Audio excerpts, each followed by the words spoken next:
Itu rekrutnya. Mana ya? Berarti dia akunnya nggak? Akun berbeda akun aktifnya.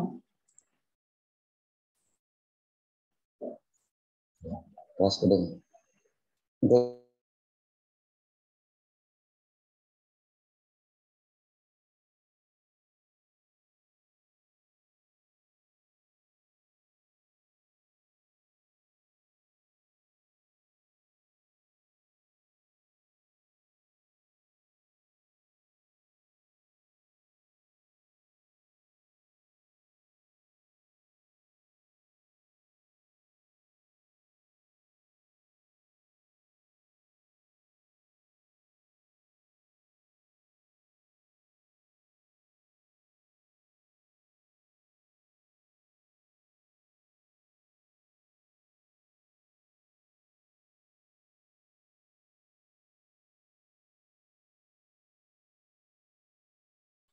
Ini beli obat, Kak. Ini ayam mau obat gimana? Ya Roma. Kamu. Ini gimana? Iya. Halo, Mauli. Halo. Iya, Pak. Pak itunya di kontak aja Pak siapa Pak Suhardi. Jeung bejaan rekan-rekan ya. Ya, Pak. Nah, Bapak mau Jumatan silakan. Itu punya hak semuanya. Bapak difasilitasi. Ya, Pak. Ya, nanti Pak Suhardinya. Ya.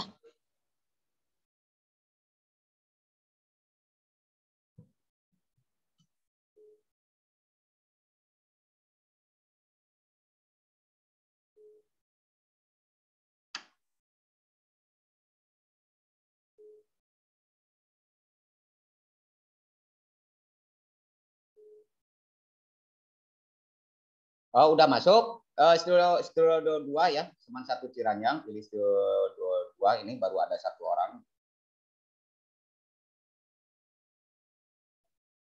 Sok. Oke. Sok.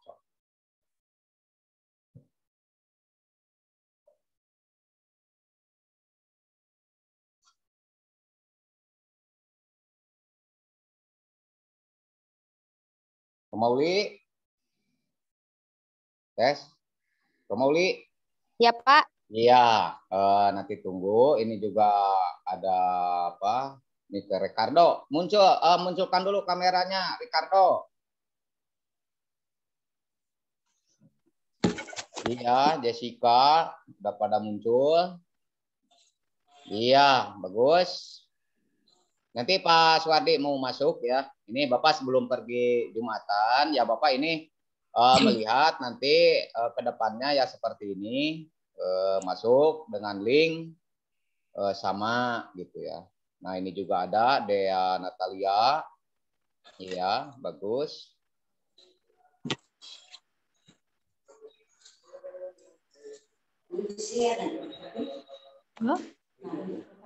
Kalau Biar jadi host nanti Pak ini Bapak manggil Pak Suhardi. Iya.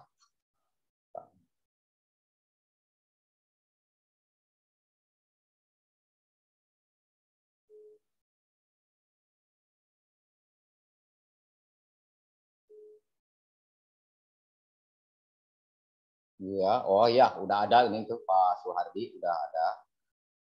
Halo Pak Suhardi. Pak Suhardi, halo. Halo, ya, halo. Oh iya, dibuka dulu kamera. Oh iya ya Pak, bentar kameranya dibuka. Oke.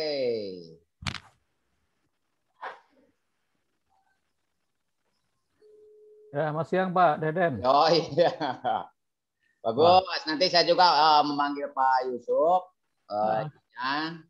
Pak Suwardi silakan mau jadi host atau mau memasukkan flashdisk enggak? Bahan sih udah saya kasih anak-anak Pak. Oh iya ya udah nggak usah. Dipersilakan ya Pak Suwardi. Saya ada kemungkinan ini salingnya saya mau ke masjid ya.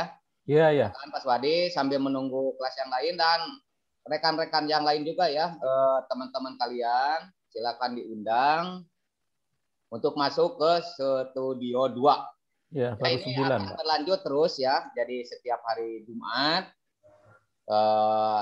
Bapak juga sudah mengontak ya Pak Suwardi biar hari Jumat kumpul dari kelas 10, 11, dan 12. Jadi dalam hal ini kurikulum dipegang oleh Bapak dan ini dijadwalkan ya setiap permintaan ya, bukan permintaan dengan Pak Suwardi ya, sudah ini kan hari Jumat supaya apa namanya sama semuanya kelas 10, 11, dan 12. Jadi persilakan Pak Suwardi ya, Ya. saya akan ke masjid dulu. Dan Nanti feedbacknya kita- jam berapa Pak? Kalau Jumat Pak? Jangan lupa polling ya, nanti ke siswa ya, pollingnya udah muncul polling. Iya, ya. Nanti fake-nya jam berapa Pak ya? Ya silakan aja, nanti jam 1-an ataupun jam 12.30, silakan jam 12.30 aja tuh ya. Oke. Oke. Ya. Ya silakan Pak Suwardi, silakan. Ya, terima kasih Pak. Oke.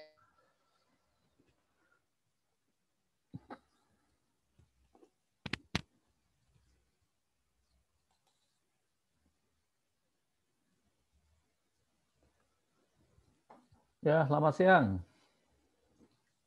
Siang, Pak. Selamat Siang, siang. Pak. Selamat Anak-anakku siang, sekalian. Siang, Pak. Gimana kalian udah makan belum? Belum. Belum. Berarti belum mandi juga ini ya? Sudah dong, Pak. Belum. Mandi.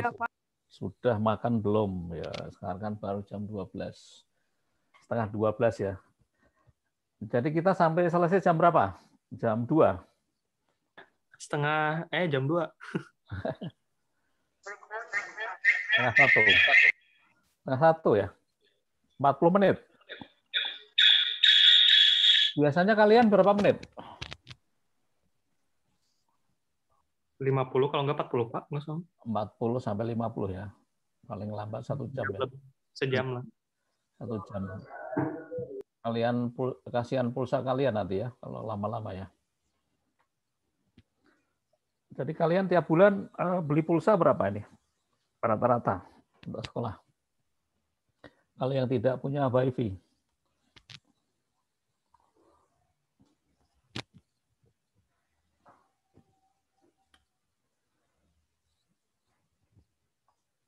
Ya, baru masuk 18 dari jumlah 39 ya.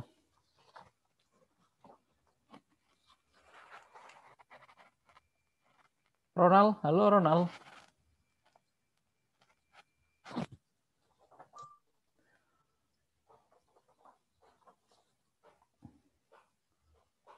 Halo Ronald.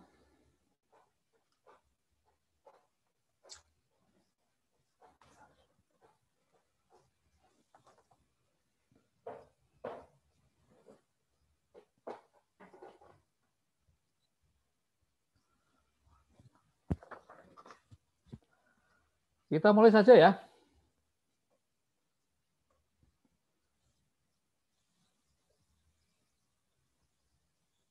Michael ada Michael? Hadir. Ya, Michael kamu jadi ketua kelas ya. Aduh, Pak. Siap. Nanti absennya kirim ke Pak Anu ya, Pak Deden ya, bisa? Absen apa, Pak? Absen ini. Bisa. Bisa ya? Kamu bisa kan? Bisa. Fotonya nanti absen ke Pak Deden ya, kasih tahu ya. Oke. Kirimkan ya. Oke, Ya. Oke, nomor yang pertama karena waktunya sangat terbatas dan juga kita tidak bisa berinteraksi ya secara tatap muka. Jadi saya coba hari ini mulai dengan bahan bab pertama. Tapi sebelumnya Ronald, Michael bisa berdoa, Michael? Bisa, Pak. Oke. Mari kita bersatu dalam doa. Tuhan Yesus, Bapa kami yang baik, terima kasih untuk penyertaan-Mu ya Bapak, sehingga kami dapat berkumpul belajar secara online untuk pelajaran agama ya Tuhan. Berkati Pak Suhardi yang akan menyampaikan beberapa materi untuk kami Tuhan, dan berkati juga kami akan mendengarkan supaya kami dapat fokus untuk mendengarkannya Bapak. Berkati juga teman-teman kami yang belum bisa hadir supaya mereka dapat hadir untuk minggu ke depannya Bapak. Hanya di dalam nama Tuhan Yesus Kristus, haleluya, amin. Amin. Ya, seperti yang saya katakan kemarin bahwa hari ini ada kuis ya. Kuisnya 5 saja ya. Udah siap semua? Saya mau, karena apa ya, saya nggak bisa melihat ya, melihat kalian. Jadi mewakili saja ya, 5 orang ya. Jadi saya tunjuk 5 orang menjawab kalau bisa benar semua, berarti hari ini kuis kalian 100 ya. Kalau hari ini mungkin betulnya 4 berarti 80. Kalau hari ini kuisnya betul 1 ya dapat 20 ya. Kalau betul 2 40, betul 3 60. Jadi saya tunjuk 5 orang saja. 5 orang saja mewakili. Talenta ada nggak talenta? Talenta ada?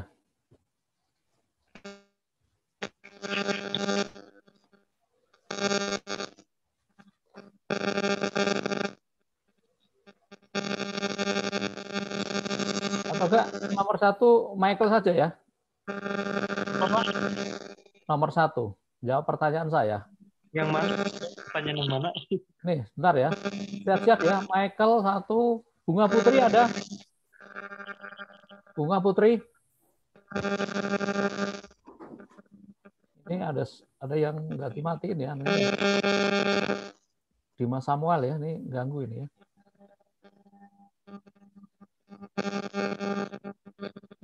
Michael, Bunga Putri. Halo, Bunga Putri. Iya, Pak. Kamu jawab pertanyaan nomor 2 ya. 3, Roma Mauli. Roma Mauli. Pak. Ya, Iya, nomor Pak. 3 ya. Ya, Pak. Nomor 3. Nomor 4. Bentar ya. Tadi siapa? Pertama Michael, Bunga Putri, terusan Roma Mauli. Dea ada Dea? Dea Natali. Dea Natali ada? Hadir, Pak. Hadir ya. Kamu jawab pertanyaan nomor 4 ya. Iya, Pak. Nomor 5 itu Peter ya. Peter ada Peter. Ada, Pak. Ya, oke. Jadi kalau kalian mewakili teman-temanmu ya, kalau bisa nilainya benar semua, berarti hari ini kuis kalian mendapatkan 100 semua ya. Mendapatkan masing-masing 100. Kalau hanya benar 1 berarti hanya dapat 20 ya. Siap nomor 1? Bapak itu materinya yang mana, Bapak? Bab 1. Oh, bab 1. Oh, udah dibaca belum? Belum, Pak. Belum, Pak. Oh, Belum, Pak. Kirain kuis apa, Pak, itu teh? ya kuis bab 1. Kemarin kan tak bilang kuis bab 1. Bapak ngomongnya cuma kuis doang, Pak. Ya, masuk kuis dari bahasa Indonesia kan tidak mungkin. Jadi bagaimana? Siapa yang sudah membaca bab 1? Siapa yang sudah membaca bab 1? Belum semua?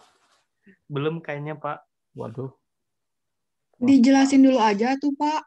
Lah, ya sebelum dijelasin ada kuis dulu. Berarti itu bukti kalian membaca. Belum baca. Kuisnya bab 2 aja deh, Pak. Gimana, Pak?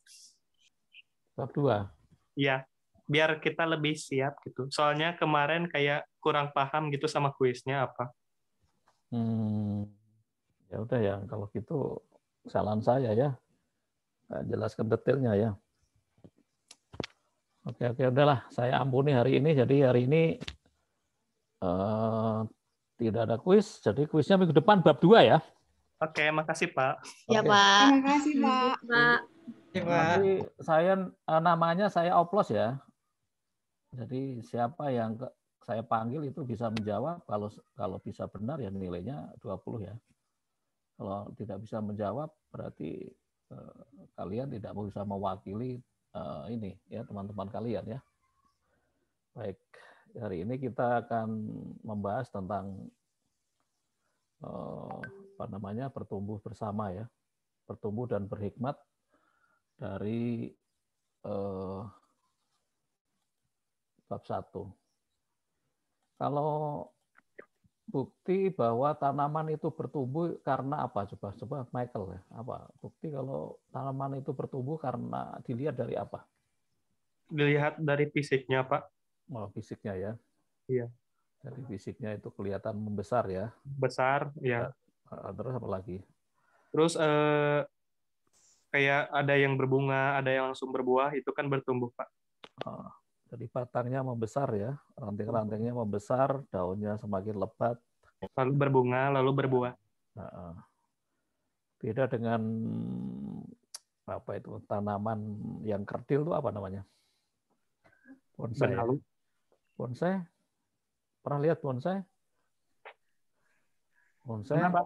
Ya, bonsai mungkin kalian ada yang punya tanaman bonsai di rumah itu ya dari hari ke hari segitu aja. Karena apa? Kalian bisa lihat karena apa itu? Hanya kecil terus gitu. Nah, bertahun-tahun segitu aja. Tidak pernah membesar. Karena itu medianya segitu aja ya, sedikit ya. Tapi kalau tanaman ditanam di tanah langsung itu bisa membesar karena kan medianya bebas ya. Jadi itu bukti kalau tanaman bertumbuh. Nah, kita akan melihat bukti kalau kita itu bertumbuh ya dan berhikmat. Itu bahannya dari Samuel 1 Samuel pasal 3 19, pasal 2 ayat 26 dan juga 1 Korintus pasal 3 9. Ya ini ada dari pengantar ini ada seorang apa namanya? Seorang olahragawan ya. Namun sebelumnya ada pelatih bisbol namanya Chili David ya. Jadi dia punya apa mengatakan bahwa growing all is mandatory, growing up is optional ya. Itu yang artinya bahwa bertambah umur sudah seharusnya terjadi ya. Umur itu kita bertambah tiap-tiap hari, tiap-tiap minggu, tiap-tiap bulan, tiap-tiap tahun. Jadi usia kita terus berjalan. Tetapi menjadi dewasa itu adalah pilihan ya. Jadi ini adalah ciri Davis ya, itu dia punya ungkapan bahwa umur terus bertambah tapi dewasa itu adalah pilihan. Jadi maksudnya setiap orang pasti bertambah usianya setiap hari, minggu, bulan, tahun. Usia kita berjalan, tapi kita tidak mungkin menghentikan sampai tiba waktunya ketika kita menutup mata atau meninggal ya. Jadi kita tidak bisa menghentikan. Namun bertumbuh menjadi dewasa dalam pemikiran, sikap, perilaku adalah pilihan. Jadi mau menjadi dewasa itu adalah pilihan. Ya, kadang-kadang kita lihat ada orang badannya besar, ya umurnya dewasa, tapi cara berpikirnya tidak dewasa. Ya. Ada yang mungkin masih usianya masih muda, tetapi dia cara berpikirnya udah dewasa. Ya.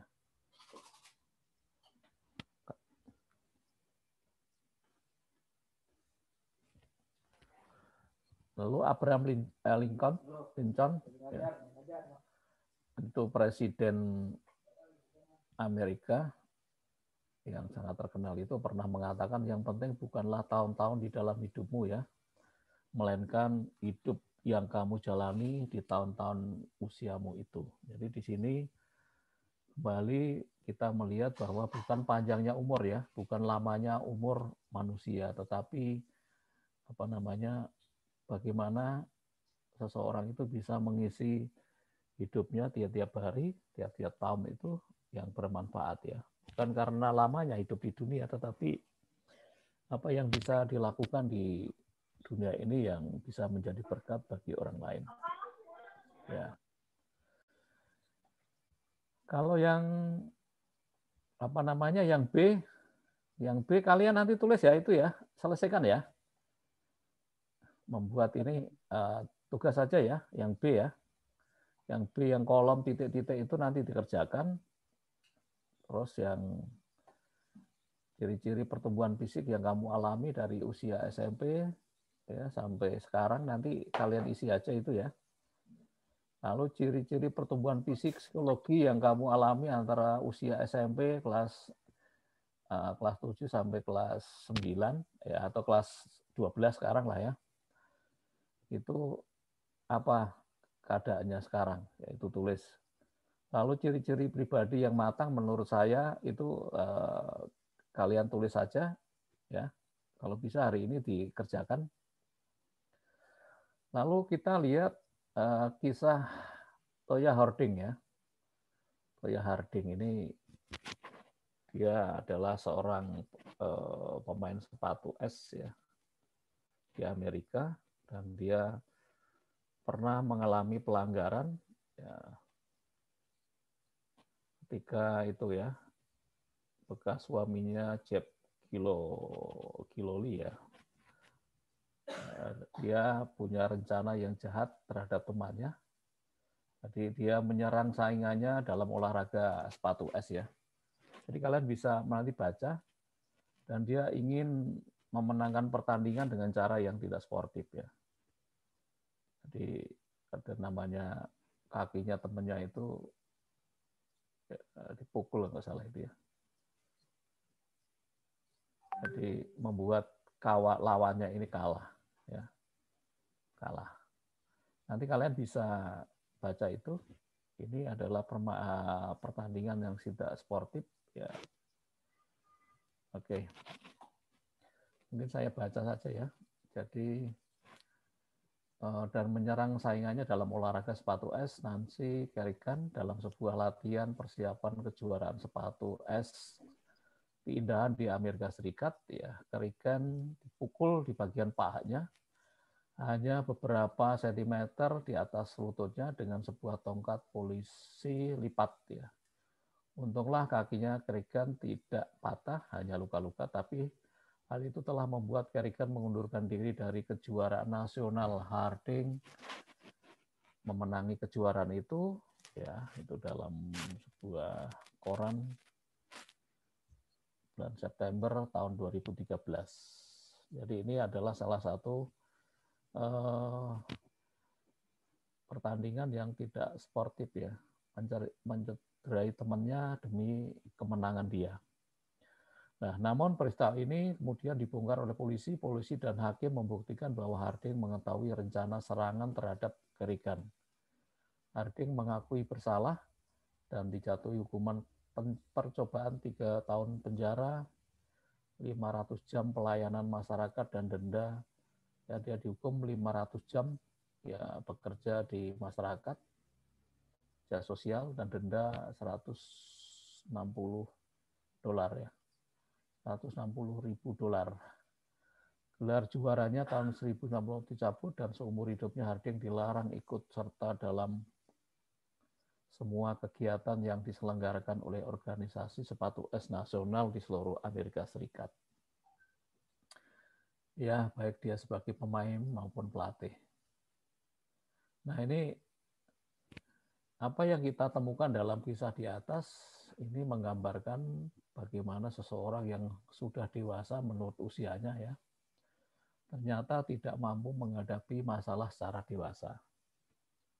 Usianya dewasa tetapi dia tidak bisa mampu menghadapi masalahnya secara dewasa. Jadi Tonya Harding misalnya harus menghadapi Nancy Kerrigan, lawannya yang tangguh dalam pertandingan sepatu es. Ia khawatir tidak bisa memenangkan pertandingan itu dengan mengalahkan Nancy di arena pertandingan. Lalu dia memutuskan untuk mencelakakan Nancy. Dia pun berdiam diri atau bahkan menyetujui apa yang direncanakan oleh Jeff Gillooly untuk mencelakakannya. Jadi ini sebuah contoh tentang emosi yang negatif. Jadi emosi seperti ini seringkali ditampilkan oleh orang-orang yang tidak matang pribadinya. Tidak siap menerima kekalahan, tidak bersedia melakukan apa saja untuk mencapai tujuannya. Jadi ia melakukan apa saja untuk mencapai tujuannya atau ambisinya ya. Jadi dengan kata lain, secara fisik memang mereka sudah bertumbuh ya. Jadi mereka sudah bertumbuh ya, besar, sudah dewasa, tetapi secara emosinya mereka seperti anak-anak kecil. Jadi mereka tidak bisa berpikir dengan matang dan bertanggung jawab ya, seperti yang kita dapat atau kita temukan di berbagai aspek kehidupan kita. Ya, jadi yang D ini nanti dikerjakan ya, contoh-contoh ketidakdewasaan ya dalam kehidupan keluarga, contohnya apa ya, di dalam pergaulan sehari-hari ya. Mungkin dalam keluarga dia egois ya, dia tidak pernah terlibat mungkin kalau orang tuanya kesulitan dia tidak mau membantu, itu salah satu contoh ya. Dalam pergaulan sehari-hari, ya, dalam dunia olahraga, di dunia pendidikan, di dunia politik ya. Jadi itu nanti kalian bisa mengerjakan, nanti dikerjakan, dikirim ke saya. Lalu itu kematangan pribadi dan emosi. Jadi yang salah satu cara yang paling mudah menilai kematangan pribadi itu adalah, jadi kalau kalian mau mengamati seseorang atau teman kalian atau orang-orang dalam gereja itu matang secara pribadi, itu bisa dilihat dari ekspresi emosinya. Emosi adalah pengalaman sadar, ya, artinya emosi adalah pengalaman sadar yang subjektif, yang terutama sekali didirikan oleh ungkapan-ungkapan psikofisiologis, ya, reaksi biologis, dan juga keadaan mental. Nah, kita lihat juga dalam kehidupan sehari-hari, emosi seringkali terlepas begitu saja ketika seseorang tidak mampu mengendalikan dirinya. Ya. Akibatnya itu perkataan dan tindakannya pun tidak terkendali. Ya. Perkataannya kasar. Ya. Kalau perkataannya kasar, biasanya tangannya bergerak ya, atau kakinya bergerak melakukan sesuatu. Satu contoh apa yang dilakukan Toya Harding ini dan kawannya ialah melakukan tindakan yang tidak dewasa.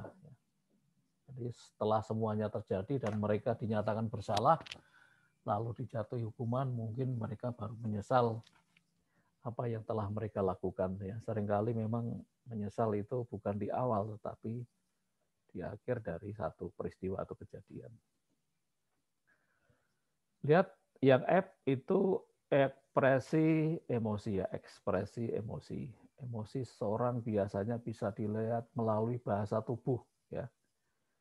Bahasa tubuh, mimiknya atau suara yang orang tersebut ya. Gerakan-gerakan atau intonasi suara. Walaupun tidak sama persis dengan orang lain, tetap bisa kita lihat.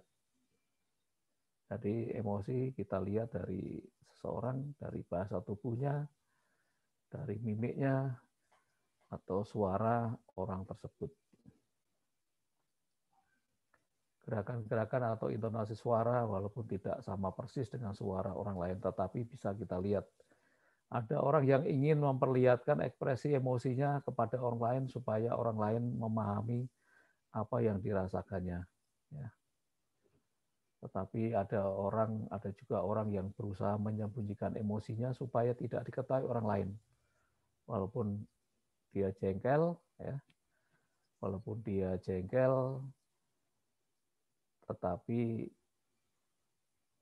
dengan berbagai pertimbangan, ada juga yang berusaha menyembunyikan emosinya ya, walaupun dia jengkel, tapi dia tidak mau diketahui orang lain. Ya, ada yang mungkin diem. Ya. Lalu sepanjang perjalanan hidup ini, ya, kita akan berhadapan dengan bermacam-macam orang. Jadi selama itu pula kita akan banyak menerima pendapat tentang diri kita, atau tentang apa yang kita lakukan. Ada yang memberi pandangan positif, namun ada juga yang negatif ya. Pendapat atau pandangan orang lain itu sedikit banyak memberi pengaruh pada bagaimana cara kita memandang diri kita sendiri. Bukan hanya pendapat orang lain yang mempengaruhi hidup diri kita, pandangan kita terhadap diri sendiri juga dapat mempengaruhi cara kita memandang atau menilai diri kita sendiri. Jadi pada akhirnya Hal itu akan mempengaruhi, ya, berpengaruh pada perkembangan emosi kita. Kita lihat ada namanya Tri Antoro Savaria dan Novran Eka Saputra. Dia menulis buku Manajemen Emosi, memberikan contoh, ya, bermacam-macam ekspresi yang bisa muncul dari emosi seorang. Misalnya emosi marah, wajahnya memerah, ya, napasnya terengah-engah, ya, sesak, otot-otot tangannya menegang, dan energi tubuhnya memuncak. Emosi takut, mukanya menjadi pucat, ya, jantungnya berdebar-debar.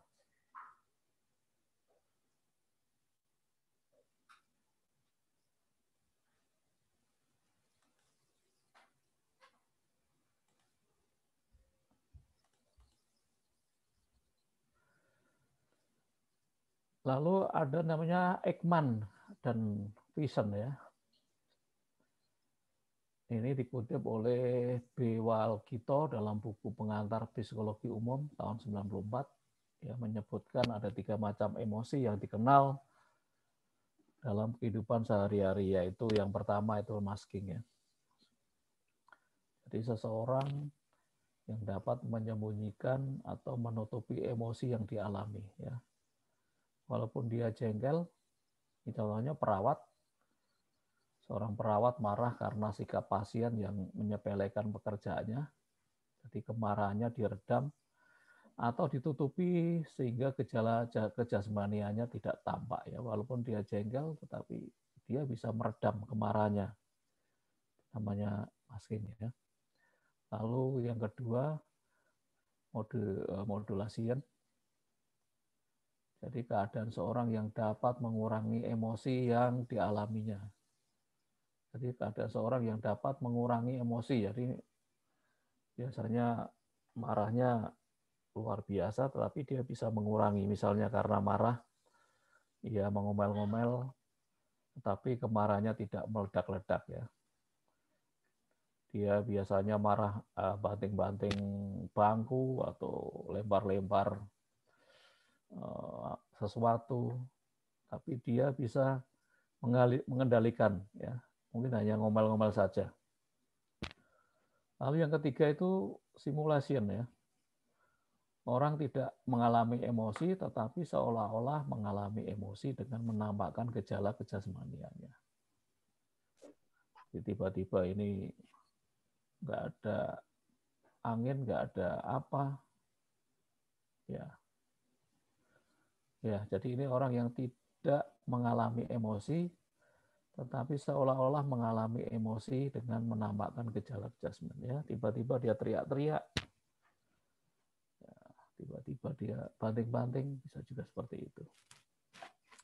Jadi ini ada 3 faktor di atas yang, ya, bagian emosi. Jadi faktor yang paling penting dalam mengembangkan emosi yang sehat adalah pengenalan yang benar tentang diri sendiri. Harus mengenali diri kita sendiri, ya, serta kesediaan untuk bertumbuh, berkembang menjadi pribadi yang matang dan bertanggung jawab, ya.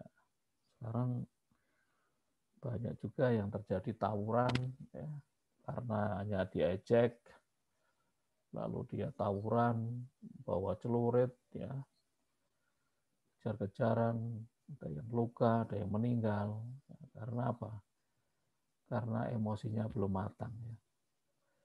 Jadi kita anak-anak Tuhan harus berusaha emosi kita kelola sedemikian rupa, ya, supaya kita menjadi pribadi yang bertanggung jawab. Jadi menjadi pribadi yang matang artinya tidak berpikir kekanak-kanakan, ya. Sampai nanti kalian minta uang karena mamamu, papamu nggak punya uang, kamu seperti kanak-kanak, ya. Jadi nangis sepanjang hari atau teriak-teriak sepanjang hari. Nah, contohnya, jadi hanya peduli akan kepentingan dan keuntungan diri sendiri ya, diri sendiri. Lalu yang bertanggung jawab artinya memperhitungkan setiap tindakannya, apa untung dan ruginya tindakan yang akan saya ambil ini ya. Apakah saya akan menyakiti orang lain? Apakah yang saya ambil ini berdampak baik untuk diri saya? Nah, seperti itu. Jadi kita harus punya dua hal ya, harus matang emosi.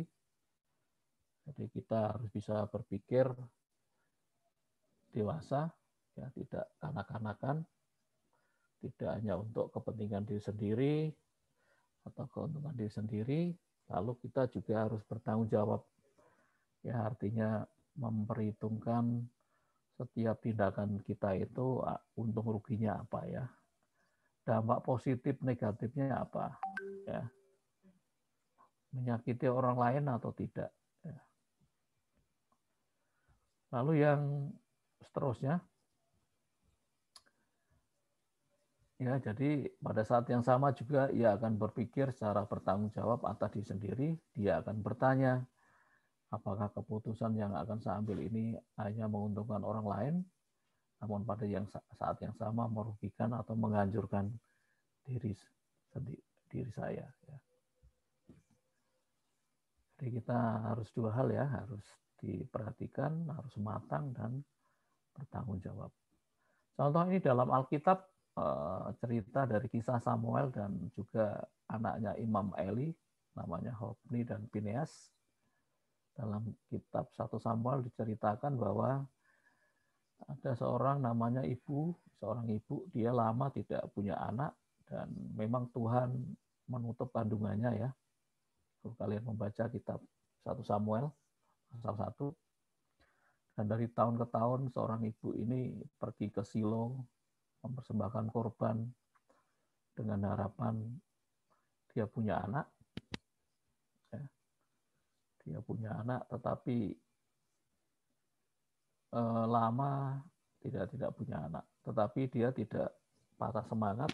Ya, dari tahun ke tahun dia pergi ke Silo mempersembahkan korban. Akhirnya Tuhan memberikan anak.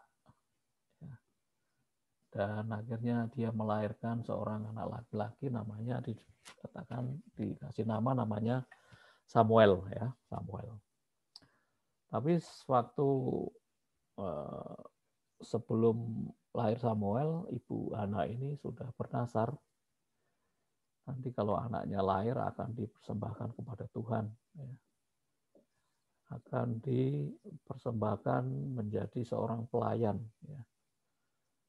Dan pada waktu itu yang menjadi imam di Bait Allah, di Bait Suci adalah namanya Eli. Ya. Eli. Lalu setelah dia disapih, Ibu Hana mengantarkan Samuel ke rumah Tuhan, Bait Allah, dan di sana dididik oleh namanya Imam Eli. Ya. Diajari cara melayani dalam Bait Allah. Ya. Jadi memang ya secara manusia ini dia lama, seorang ibu ini lama berdoa supaya punya anak.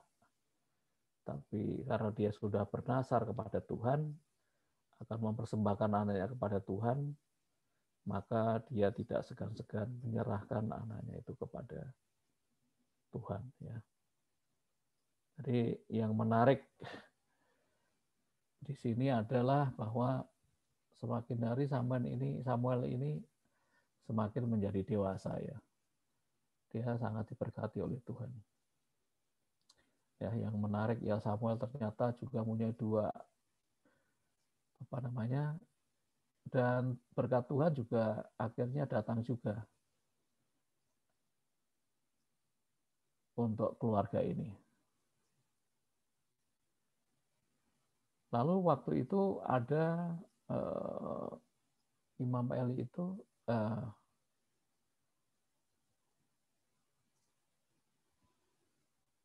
ya, yang menarik ialah Samuel ternyata juga punya dua orang anak laki-laki. Hofni dan Phineas. Ya ini dalam perjalanannya akhirnya Samuel berumah tangga ya.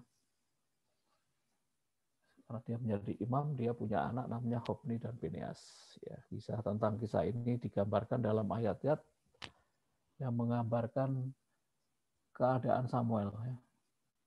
Kalau kalian nanti lihat di situ, kedua anaknya ini nggak jadi berkat juga ya. Anak-anak Imam Eli ini ya. Kalian bisa membaca itu ayat 12 ya. Jadi ini anak-anak Eli itu adalah orang-orang yang dursila, tidak mengindahkan Tuhan, ya, karena setiap kali bangsa Israel mempersembahkan korban sembelihan, ya dia mengambil daging yang dimasak, ya. Dia menyuruh bujangnya membawa garpu bergigi 3, diambil itu dalam kuali dan dimasak dan dimakan oleh kedua anak Imam Elia. Dan ini di mata Tuhan sangat jahat. Jahat. Ya, dan memang Eli mengakui bahwa anak-anaknya ini sangat berdosa di hadapan Tuhan. Ya. Lalu sebab ia tidak mau menerima daripadamu daging yang dimasak, hanya yang mentah saja ya. Ini lanjutannya ayat 16. Apabila orang-orang itu menjawab, bukankah lemak itu harus dibakar dahulu, kemudian barulah ambil bagimu sesuka hatimu, maka berkatalah ia kepada orang itu, sekarang juga harus kau berikan, kalau tidak aku akan mengambilnya dengan kekerasan. Jadi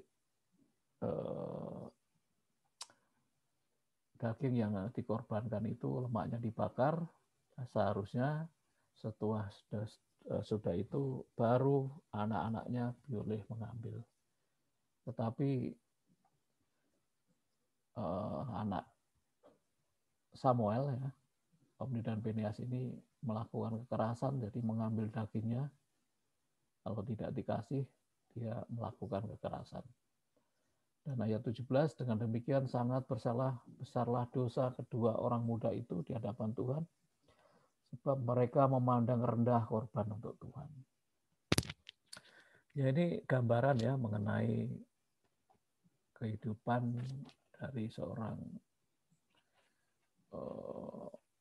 imam, di mana anak-anaknya ini melakukan yang tidak dewasa ya, tidak bertanggung jawab. Dia hanya mementingkan diri sendiri dan juga pemarah, ya.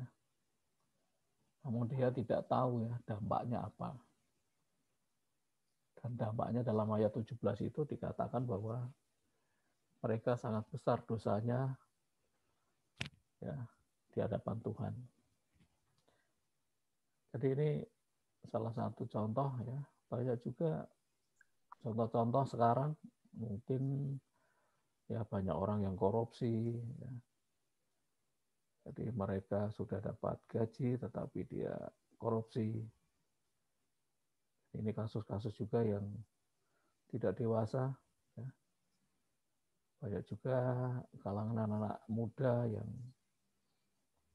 minum-minuman, ya, akhirnya berdampak untuk melakukan kekerasan. Jadi, banyak sekali yang dialami oleh keadaan sekarang yang tidak dewasa secara emosi ya, secara emosi. Iya. Lalu yang kedua ini juga dalam di gereja juga banyak juga yang tidak dewasa juga ya. Ada banyak perpecahan dalam gereja ya. Dalam Korintus pasal 3 ini, 1 Korintus pasal 3 ini juga dijelaskan bahwa banyak perpecahan dalam gereja oleh karena ada namanya golongan-golongan ya. Golongan Apolos, golongan Paulus, ya, golongan si Anu, golongan si A, si B dan sebagainya. Jadi masing-masing menganggap bahwa dirinya hebat dalam gereja, ya, dalam organisasi, dan menganggap orang lain lebih rendah daripada dia, ya. Merasa bahwa ia lebih baik, lebih hebat, sehingga dampaknya adalah dia akan sombong dan tinggi hati. Ya, dia mengatakan aku yang paling benar, kamu tidak benar, dan sebagainya. Ya, ini nanti contoh-contoh di pertigaan dalam gereja, nanti kalian bisa bisa dikerjakan, ya.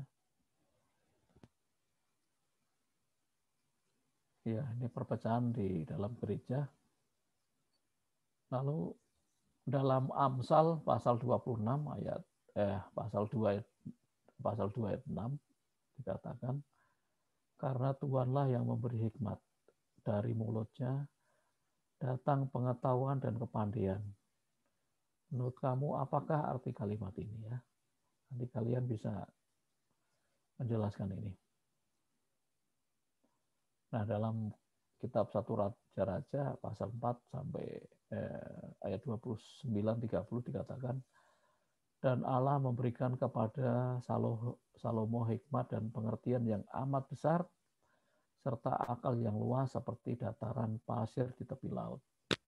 Sehingga hikmat Salomo melebihi hikmat segala Bani Timur dan melebihi segala hikmat orang Mesir.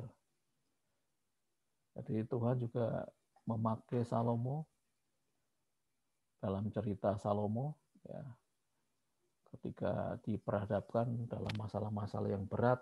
Ada dua seorang ibu, ya, tinggal satu rumah, masing-masing melahirkan bayi dan hidup serumah. Satu saat di waktu malam, salah satu ibu itu tidur dengan bayinya dan menindihi bayinya sehingga bayinya mati. Lalu seorang ibu itu menukarkan bayinya kepada ibu yang kedua. Lalu terjadilah pertengkaran dan mereka membawa masalah ini pada Raja Salomo. Mereka mengatakan bahwa ya mereka rebutan, yang benar adalah ini bayiku, ini bayimu, yang mati bayimu, yang hidup bayiku, dan sebalik seperti itu. Tapi Raja Salomo punya hikmat yang luar biasa, ya. Akhirnya dia menyuruh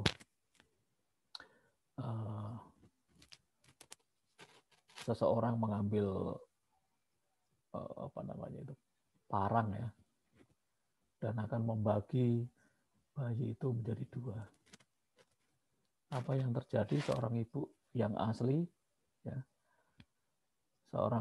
asli, dia mengatakan jangan sampai anak itu dibunuh, ya. Lalu seorang ibu yang tidak asli, oh ya saya setuju, dibagi dua saja. Dan disitulah ketahuan mana ibu yang sesungguhnya dan yang tidak, ya. Dan ini hikmat pertama kali yang dimiliki Raja Salomo untuk menyelesaikan masalahnya. Iya. Lalu yang terakhir ini refleksi, ya. Itu seorang pemikir dari Inggris mengatakan jangan kita lupakan bahwa apa yang kita sebut sebagai alasan-alasan yang rasional untuk keyakinan kita seringkali adalah upaya-upaya yang sangat tidak rasional untuk membenarkan naluri-naluri kita. Apa maksud Huxley dengan kata-kata ini? Maksudnya seringkali kita berusaha untuk membenarkan naluri-naluri kita yang egois, yang emosional, yang tidak peduli kepada orang lain dengan alasan-alasan yang tampaknya rasional. Contohnya misalnya remaja laki-laki yang menuntut agar pacarnya memenuhi kebutuhan seksualnya dengan mengatakan kamu harus buktikan bahwa kamu betul-betul sayang aku. Kalau kamu betul-betul sayang aku, kamu mestinya bisa rela tidur dengan aku. Gadis yang tidak emosional ya dia bisa mengendalikan ya, tidak mau atau menolak permintaannya. Tetapi kalau gadis yang emosional ya, dia mengizinkan untuk tidur bersama. Ya, jadi yang terakhir ya ini kita lihat situasi. Nah, ini reaksi kamu. Nanti bisa dikerjakan ya. Ya. Jadi masa remaja adalah masa yang menyenangkan sekaligus menyulitkan karena ini adalah masa transisi, akan tiba masanya kamu akan bertumbuh dan menjadi dewasa.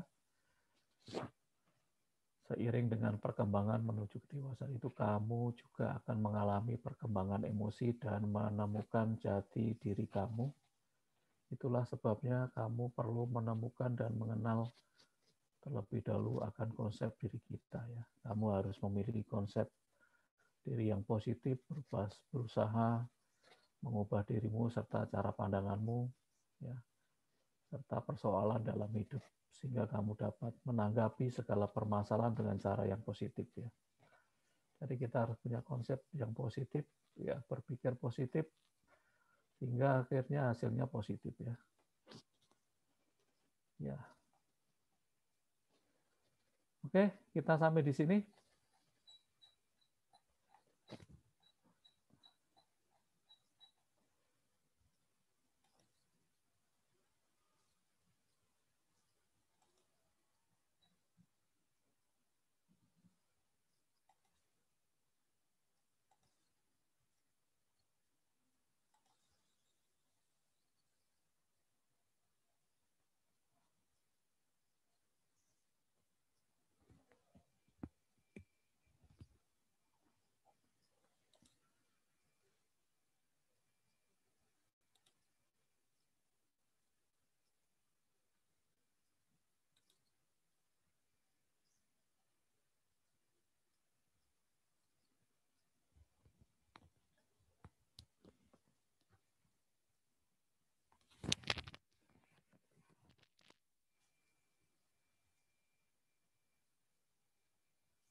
Kak?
Bapak udah selesai belum, Pak?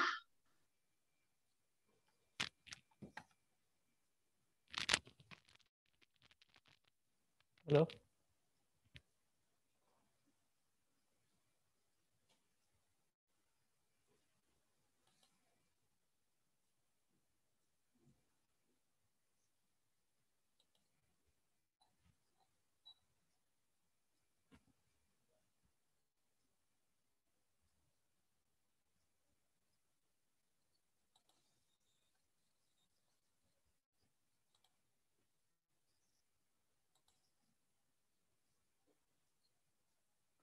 Halo. Pak, ini udah selesai kan, Pak? Iya, tadi saya nggak kedengaran suara kalian. Apa namanya nggak Oh, muncul, iya. mati tadi. Uh-uh. Si itu mana ya? Si Michael. Halo Michael. Ini Ya, udah Pak. pada banyak. Tadi saya ngajar kedengaran nggak? Kedengar, Pak. Sampai selesai? Dengar. Sampai selesai. Oh, sampai selesai. Iya ya. Ini tugas ya, tugas untuk kalian ya. Pertama, yang kolom-kolom itu kita banyak 17 yang masuk ini ya. Tadi 31 orang, Pak. Udah dipoto? Udah tadi daftarnya. Oh, udah ya, 31 ya. Nanti kirim ke saya atau ke Pak Deden ya. Iya, Pak. Tugasnya yang kolom-kolom itu dikerjakan ya. Saya kasih waktu sampai apa ya? Yang mana aja, Pak, tugasnya, Pak? Yang kolom-kolom itu kan ada kan yang kolom-kolom itu. Oh iya, Pak. Udah lihat? Romoli lihat apa itu? Contohnya apa? Pak, Romoli lihat kolomnya contohnya apa di situ? tunggu, Pak. Yang bagian mana, Pak? Dari kolom pertama sampai terakhir. Kolom-kolom itu loh yang ada titik-titiknya. Oh, semuanya, Pak. Iya dong. Berapa Ya, itu? semua diisi. Iya, semua diisi. Coba kita lihat dulu ya, Pak ya. Dikumpulinnya sekarang atau kapan, Pak? Cepatnya aja. Itu kan contohnya ulang iya, tahunmu yang paling mengesankan adalah ketika apa? Satu, ditulis ya. Ciri-ciri pertumbuhan fisik yang kamu Ya. alami, contohnya apa? Ciri-ciri fisik, psikologi yang kamu alami apa? Seterusnya ya. Ada berapa kolom itu? Coba saya lihat ya. 1, 2, 3, 4, 5, 6. 6, Pak. 6 ya? Ada 6? 7, 8. 8. Oh, 6 aja. 6. 6 atau 8? 6. 6 gimana itu banyak. 1, 2, 3, 4, 5, 6, 7, 8, 9, 10, 11, 12, 13, 14, 15, 16, 17, Udah kolom-kolomnya 17 diisi aja yang singkat-singkat aja ya. Ya, Pak. Ya, dikumpulkan secepatnya ya. Ya, Pak. Saya kasih waktu sampai hari Senin ya. Ya, Pak. Ya. Yang pertama nanti minggu depan yang bab 2 nanti kuis tolong dibaca. Bab 2 kuis tolong dibaca ya. Iya, Pak. Oke. Sampai di sini. Sampai di sini. Terima kasih. Selamat siang, Tuhan Yesus memberkati. Terima kasih, Pak. Selamat siang, Pak. Terima kasih, Pak. Terima kasih, Terima kasih, Pak. Pak. Ya, ya. Terima kasih, Pak. Terima kasih, Pak.